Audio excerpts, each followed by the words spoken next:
মানিকগঞ্জ নামের একটি ছোট গ্রামে রূপালী নামের একটি মেয়ে থাকতো।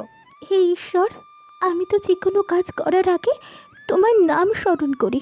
আমি তো সব সময় তোমার ওপর অগাধ বিশ্বাস রাখি, তবু কেন আমার জীবনে এত দুঃখ কষ্ট? কয়েক মাস হলো বৃষ্টির অভাবে ফসলের ক্ষেত শুকিয়ে ফেটে যাচ্ছিল, যেন প্রায় মরুভূমিতে পরিণত হয়ে যাচ্ছে দিন দিন। দিন রাত খাবার ও জলের অভাব বাড়তে থাকে। তার জন্য গ্রামের মানুষজন গ্রাম ছেড়ে পালিয়ে যেতে থাকে। ও সাধু বাবা, তুমি তো অন্তর্যামী। বৃষ্টির অভাবে গ্রাম প্রায় মরুভূমিতে পরিণত হচ্ছে দিন দিন।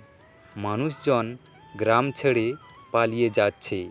বাবা, তুমি এই সমস্যা থেকে আমাদের গ্রামকে রক্ষার কোনো উপায় আছে? হ্যাঁ, একটি মেয়ে পারি। মানিকগঞ্জ নামে একটি গ্রামে একজন ধার্মিক মেয়ে বসবাস করে।